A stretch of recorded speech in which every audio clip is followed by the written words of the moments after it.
Listen to this. If you had visited the palace of the ancient Assyrian king Assurbanipal, you would have found the walls decorated with magnificent carvings. One scene shows Assurbanipal and his queen enjoying a picnic in their lush palace garden. Nearby, musicians play to entertain the royal couple. The scene is relaxed and elegant. Look carefully, though, and you will see something rather startling. Hanging from a tree branch just behind the harp player is the head of the defeated king. That must have smelled really great. In the ancient Middle East, as elsewhere, bloody warfare and the advance of culture went hand in hand. In this section, we will look at accomplishments of a series of Middle Eastern civilizations, and we're going to cover about 3,000 years. And that's the hard part about a course called World History that only lasts for several months. You can't do it. This actually should be called Western History because that's what it focuses the most on. But today we are going to look at some really great leaders, and one of them was Sargon. Who can tell me who Sargon was? Where did he invade and conquer? Yes, Joy. He conquered Sumer, but he came from Akkad. Yes, he came from Akkad and he conquered Sumer. Do you know Sumer? Do you remember Sumer? Yeah. We've been talking about it quite a bit. That was a beautiful area. I'm sure he was glad to do that. But he is known as the first empire builder in history. His astonishing achievement, it says, did not last long, and after his death, everything sort of crumbled. That happens so often. You'll see when we study about Alexander the Great that he conquers this vast kingdom. He, there, fighting in front of his men, those men felt invincible, and once he died, the whole thing fell apart. This happens over and over again in history. It's interesting to me that one person can have so much influence on a group. Have you ever thought about that? And the thing I think about the most when I think of one charismatic leader can lead thousands of people is, I don't want to follow the wrong leader. I mean, leaders have such an influence, and you got to be careful who you give your loyalty to. But Sargon did this great feat of building this empire, and it crumbled at his death. Then we have Hammurabi. Now we are moving up quite a bit because Sargon was 2300 BC. Hammurabi is 1790 BC, so we're really flying over. But what we're looking at is the earliest empires. Hammurabi had a nickname. He was called the Lawgiver, and he was the king of Babylon. Now if you look at your map on page 35, I think it might show where Babylon is. Let me be sure here. Babylon, yes. You see Babylon, it's right on the edge of the Sumer area. And how many of you have heard of Babylon before? Yes, where have you heard of it from? Bible. The Bible talks a lot about Babylon. And he brought much of Mesopotamia, the land between the two rivers, under his control and built the Babylonian Empire.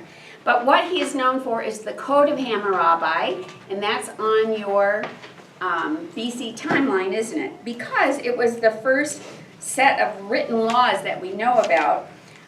Most of the laws had been around for a long time. They were sort of accepted culturally since Sumerian times. But what he did is he had artisans carve 300 laws on a stone pillar for all to see. Now, let's say you're a really poor person and you've done something wrong. And you go to the person who says they're going to punish you, or you haven't done anything wrong, but somebody over you says you did. And this person that says you did something wrong, they are very wealthy and they have a lot of power and they're friends with the nobility, and so you're cooked, right? How many think you'd be done for at that point? I do. I mean, that's the way it used to be. But when Hammurabi put the laws in writing, how would that help you? Someone tell me, how would that help make a difference? You have this powerful person accusing you. Yeah. Because if you didn't do anything that was against the law, I mean, he can't.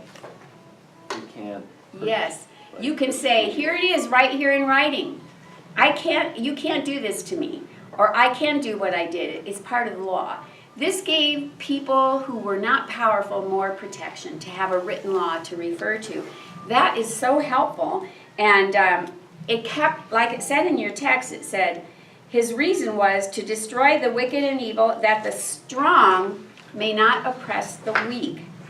And so he codified these laws, and then I could say, I have the right, according to law, to do this. See, it's written right here, number 287. And that was great. I mean, we are fortunate that our laws are in writing, because otherwise we have people, we have people in politics who aren't truthful. They say something or they do something and they say, I can do this, but then when we check the laws, we find out it's against the law. It's great protection. Crime and punishment. One section of Hammurabi's code was for criminal law and how to deal with offenses against others like robbery, assault, and murder. And early tradition permitted victims of crimes or their families to take the law into their own hands. That meant if someone murdered a family member of yours, you and your whole family could go and murder that person or a family member of theirs. Pretty barbaric. By setting specific punishments for specific offenses, Hammurabi's code limited personal vengeance. And do we do that today? Do we let people have personal vengeance today in our law system? Not really. No. What do you say? Do we? Okay. Just trying to hear your voice. Do we do that? What do we do? If someone would murder your family member, how come we don't get a bunch of relatives together and go punish them? What do we do instead? What's that? You sue them. You sue them, you take them to court, they go before the law, and they are judged by people who aren't so passionately angry at them. Sometimes a family member or someone might be killed, but they might have been killed when a person was just defending themselves against them. You don't know, but if you let the family decide, their passions and their anger and their hurt are so deep that they might not be fair in that case. So I really like that he got rid of letting families take vengeance against each other. That could go on and on. You go kill this person, and that's what feuds do. You remember even in America, the Hatfields and the McCoys? How many of you have heard of that famous feud in the South, Hatfields and McCoys? They killed each other for generations, and they didn't even know what the original problem was. Now they were just killing each other because you killed him, so I'm going to kill one of yours. Okay, I'll kill one of yours. It's ridiculous. So it isn't good to let families do that. By today's standards, the punishments in Hammurabi's code often seem cruel, following the principle of an eye for an eye. For example, if a house was built poorly and it collapsed on a person and killed them, then that builder would have to die. So if that was me, I'd be real careful how I built a house. So that was the criminal law. Now there's a difference between criminal law and civil law. How would you describe the difference? What do you think the difference is? Like, criminal law is like murder, Mm-hmm. but civil law is like, I don't know, how you tax people or something like that. It has to do with people's personal rights and matters that aren't as serious as murder and things that we call crimes. So, such as business contracts, taxes, marriage, just like you said. Much of Hammurabi's civil code was designed to protect the powerless, such as slaves or women. Now, isn't that interesting?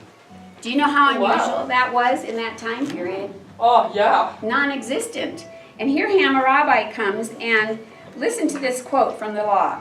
If a woman so hated her husband that she has declared, "You may not have me," her record shall be investigated at her city council, and if she was not at fault, that woman, without incurring any blame at all, may take her dowry and go off to her father's house.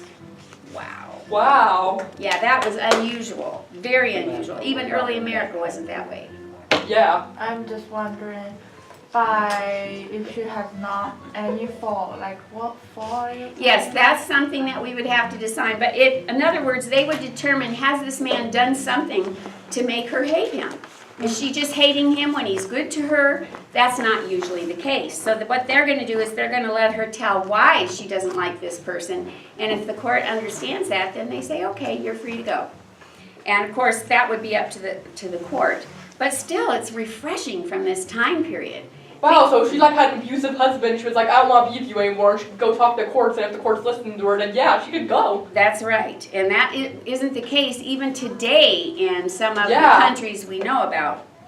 If the women were not found blameless, however, the law instructed that she be thrown in the river. So you better have a good case, right? But at least you had a way. I mean, that was really kind of cool.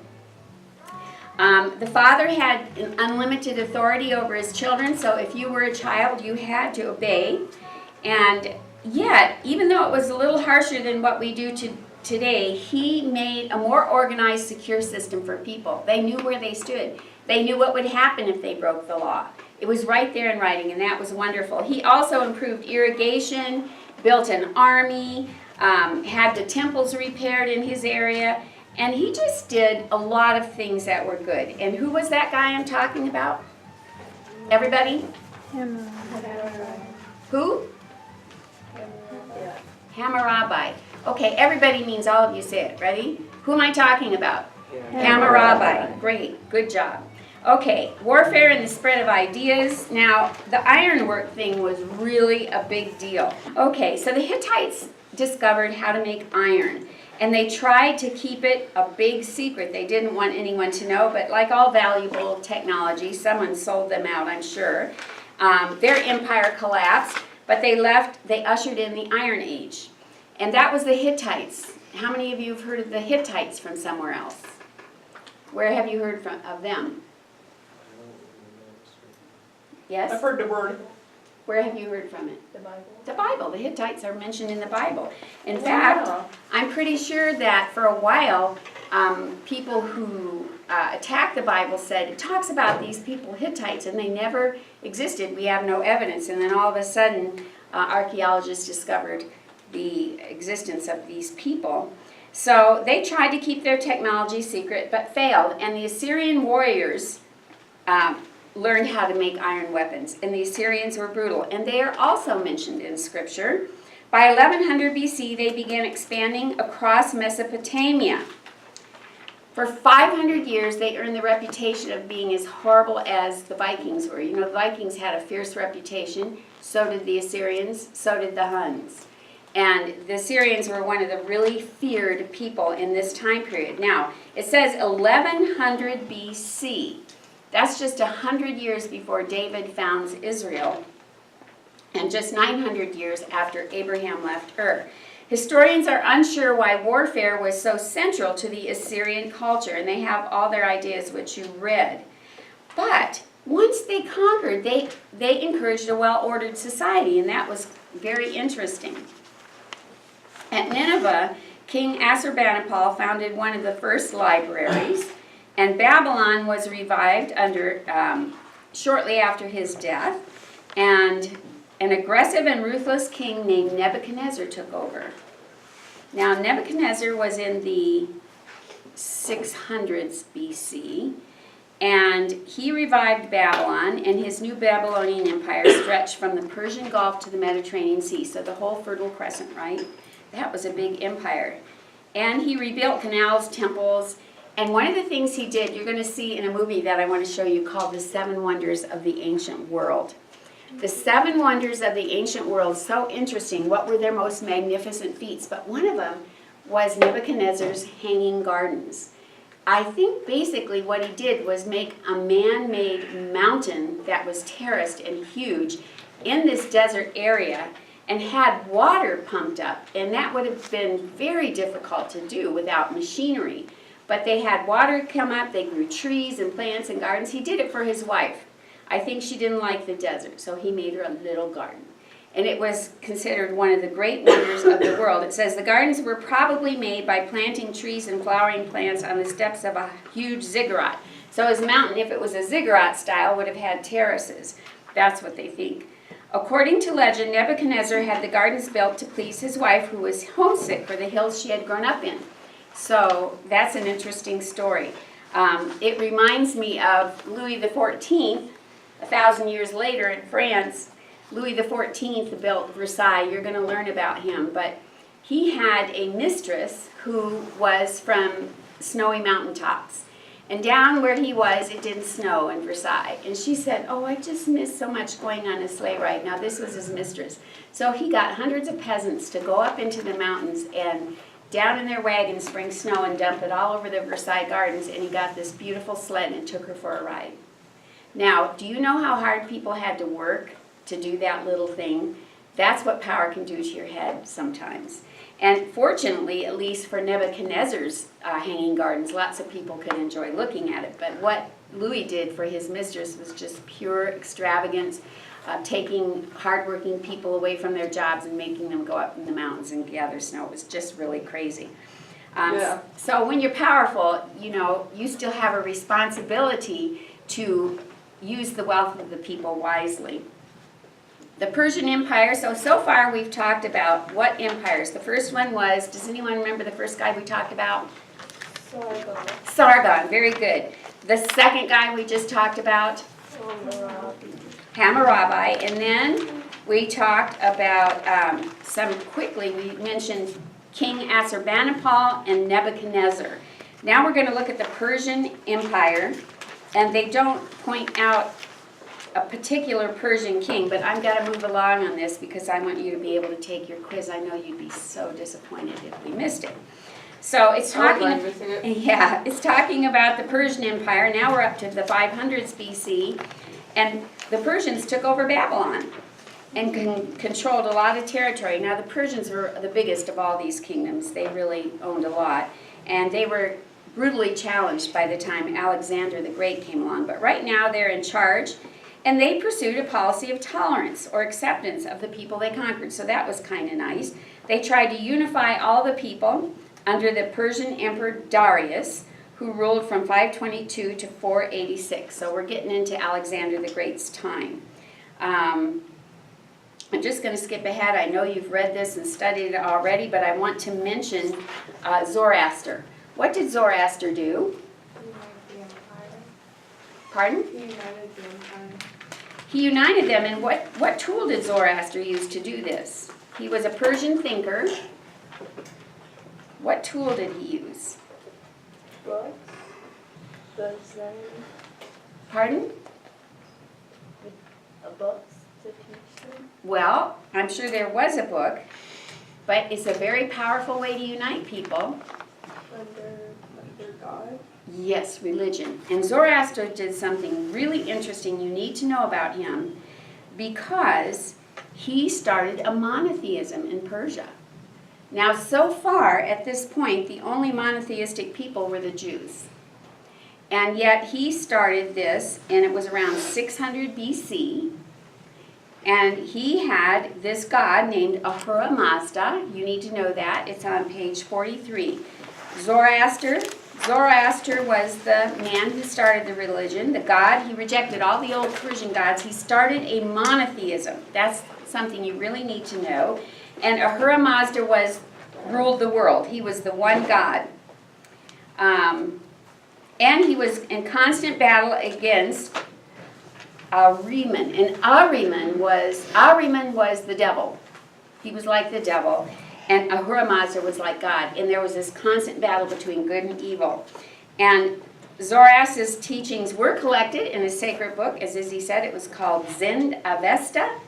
And it taught that in the end, Ahura Mazda would triumph. So there were very strong parallels to Christianity and to Judaism. Judaism didn't talk much about an afterlife in the beginning, but they had an ultimate good God and only one. They had an ultimate evil figure who was always at war, and in the end, the good God would triumph. And a quote from Zoroaster's Zend Avesta says, "There will come a day, the judgment day, when Ahura Mazda will conquer and banish Ahriman. When man allies himself with Ahura Mazda and helps him to banish all this evil, all that is darkness, and all that is death." So on that judgment day, he taught all individuals would be judged for their actions. Those who had done good would enter paradise, and the evil doers would have eternal suffering. Ugh. Two later religions that emerged in the Middle East, Christianity and Islam, stressed similar ideas about heaven, hell, and a final judgment day. So that's interesting. And then when you think of the greatest empire, think Persian. They were really powerful. When you think of the greatest seafarers in ancient times, the greatest sailors, think Phoenicians.